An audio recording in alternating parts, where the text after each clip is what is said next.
Tu sais qu'il faut que tu aies une bonne note pour réussir dans la vie?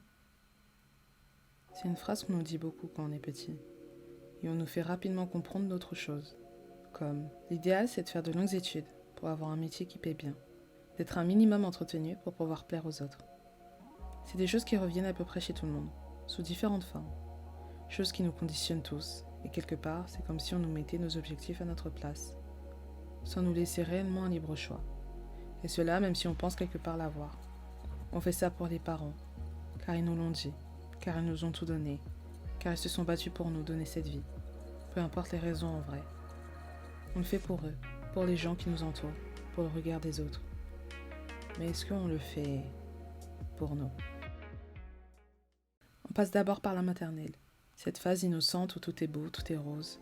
Puis la primaire, où on commence à se rendre compte de certaines choses, de certaines injustices. Au collège, on se rend compte qu'on n'a pas démarré tous avec les mêmes chances, avec les mêmes cartes. Quand des personnes dont les deux parents sont présents à la maison, vivant dans un quartier pavillonnaire et offrant les dernières baskets à leur enfant, ce dernier fréquente Y, un autre enfant au foyer qui arrive à peine à se concentrer à l'école et qui voit à peine sa famille, le lycée, le stress, des filières choisies, peur que ça nous bloque. Pro ou général? Dois-je faire une techno? Est-ce que ça veut dire que je suis stupide si j'y vais? Est-ce que si j'ai envie de faire ça, je suis obligée de prendre cette matière-là? Le bac, les oraux, et puis la vie après le lycée, sans savoir que c'est là où tout commence. La fac, les écoles de commerce, d'ingénieurs, de communication, les prépas, les échanges universitaires, les BTS, les IUT. Commencer à travailler. La bourse, le crous, vivre seul, arrêter ses études et puis recommencer. Bref, la vie commence. Le début. Rien que le début. Tu vas faire un truc, tu vas regretter, puis tu vas te réorienter. Puis tu vas te rendre compte que l'école ça te saoule, tu vas vouloir taffer. Mais tu vas te rendre compte que sans diplôme ça va être compliqué. Alors tu retournes à l'école, tu trouves un cursus pas trop mal, mais ça te cave. Je me rappelle, j'étais au lycée, etc. Fallait choisir quelle orientation fallait qu'on prenne, quelle orientation fallait qu'on choisisse et j'avais choisi d'aller en littéraire. C'était pas quelque chose qu'on nous conseillait parce qu'on nous disait beaucoup que la littéraire ça fermait beaucoup de portes, etc. Mais je me voyais pas aller en techno. D'ailleurs, ma mère voulait absolument pas que j'aille en techno. J'avais pas les capacités d'aller en S et j'en étais clairement consciente. Du coup, il me restait la ES ou la L. Une prof était venue me voir et m'avait dit Hey, t'as pas envie de faire théâtre en option lourde? J'ai fait ok, je suis partie en L. C'était des années incroyables, j'ai vraiment passé de bonnes années au lycée, c'est là où j'ai rencontré mes amis actuels, etc. C'était cool. Puis, je suis partie à la fac, je suis partie à l'université.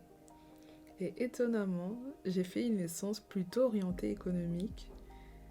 Et comme quoi, ça m'a pas empêché de la réussir, quoi. Ça m'a pas du tout empêché de la réussir.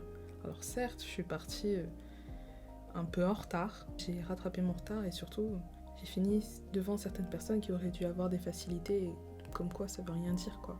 J'ai fait mon master, j'ai fait une année de césure. J'ai terminé mon master cette année. J'ai terminé il y a 3 mois. Aujourd'hui, c'est fini, c'est la fin et c'est un début. C'est le début d'une nouvelle histoire. C'est le début d'une autre vie, en tout cas. Ça fait un peu peur, mais c'est aussi ça la vie. Des cycles qui commencent et qui se terminent. Puis tu finis les études. Tu te rends compte que non seulement la difficulté commence maintenant, mais que surtout ça a l'air plus simple chez les autres. Ils sont en CDI, font le métier de leur rêve et toi t'es perdu. Qu'est-ce qui fait que eux peuvent? Eux réussissent. Eux, mais pas moi. Qu'est-ce qu'ils font qui mènent la belle vie, alors que je suis perdue chez mes parents dans mon 9 mètres carrés? Qu'est-ce qui me manque à moi? On a tous des visions de la réussite différentes. Ça passe par l'argent pour certains, la famille pour d'autres, les voyages, les vêtements, les voitures, les moments de vie. Et malgré la diversité de ce que peut représenter la réussite, tu te sens derrière surtout. Ton ami d'enfance s'est marié, ta meilleure amie est partie faire le tour du monde.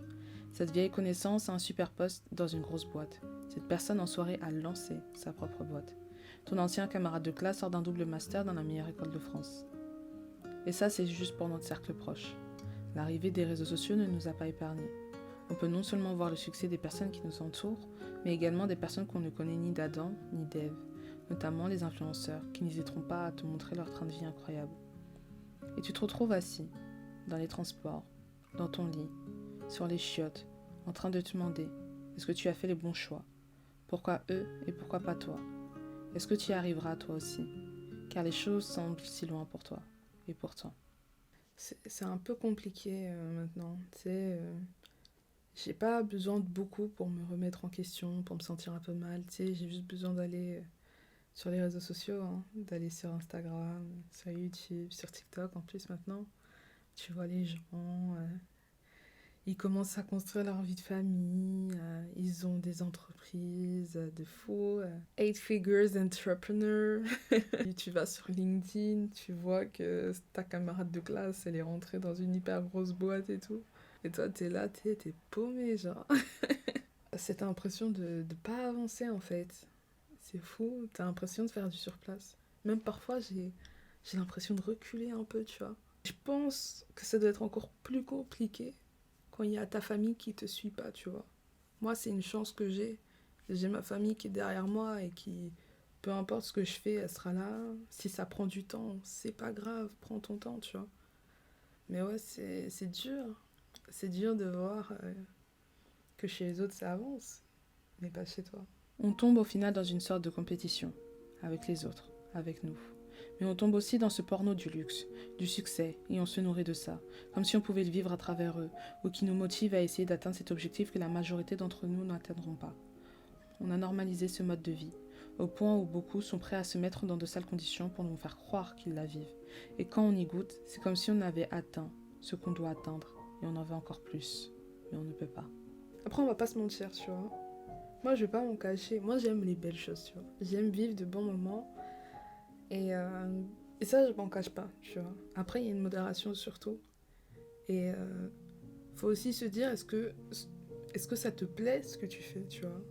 Moi, je sais que quand j'étais un peu plus jeune, quand j'étais fin lycée, tu vois, j'enviais beaucoup ces gens qui avaient une sorte de vie en mode tout le temps dehors, tout le temps en soirée, tout le temps dans des boîtes de ouf et tout ça.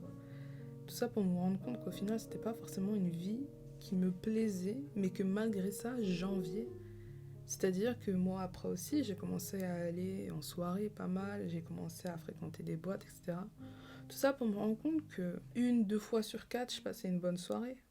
Le reste du temps, c'est pas que je passais une mauvaise soirée, c'est juste que c'était cool, mais j'aurais été aussi bien chez moi si ce n'est pas mieux.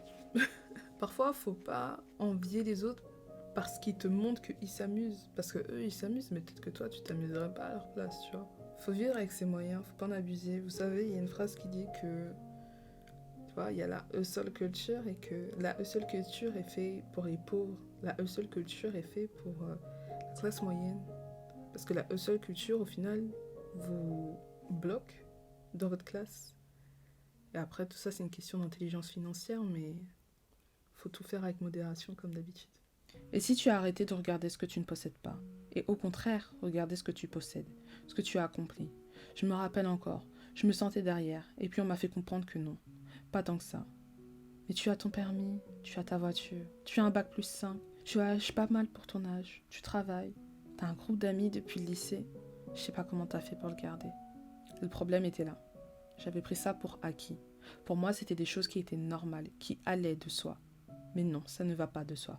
Pour toi, ces choses, ce seront peut-être être en couple, avoir réussi un concours, ne pas avoir eu peur et avoir changé de cursus pour faire ce que tu aimes. On a tous nos petits combats, qu'on gagne ou pas. Et puis surtout, il faut prendre son temps. On va aller trop vite. La vingtaine, ce n'est que le début. La trentaine, ce n'est pas la fin. Au final, discuter avec les gens, c'est top parce que c'est là que tu te rends compte de ce que tu possèdes et de ce que tu possèdes pas. Moi, c'est en discutant avec les autres que je me suis rendu compte de ce que j'avais, qu'en fait, je pensais être en retard, mais que par rapport à certaines personnes, au final, j'étais plutôt en avance. Au final, je pense pas être en avance ou en retard. Je pense juste que je suis là où je devrais être. C'est compliqué quand on voit les gens réussir toujours plus vite, toujours plus tôt, etc. Mais vaut mieux que je prenne mon temps, tu vois.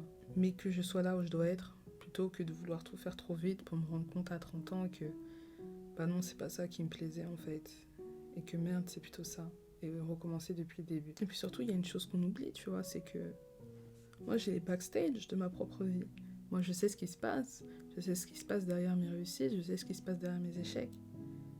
Mais chez les autres, ça, je ne le sais pas. Et je me rendais compte une fois, parce que je connaissais cette fille. Et quand je la fréquentais, elle me racontait sa vie. Et je me disais, putain, qu'est-ce que j'aimerais pas avoir sa vie, tu vois. La fille, elle avait une vie, mais dure, une vie compliquée. Et pourtant, quand tu voyais son Instagram, une vie de rêve. Une vie, mais wow, que t'enviais de fou, tu vois. Une belle nana en plus. Et c'est ça aussi qui est trompeur. Tu sais pas ce qui se passe dans la vie des autres. Et c'est là aussi, toute la triche. On ne sait pas ce qui se passe dans la vie des autres. Malgré son dernier voyage à Dubaï, peut-être que ton amie vit les pires moments de sa vie. Il ne faut pas se fier à trop de lumière. Quand il y en a vraiment trop, elle finit par nous rendre aveugles.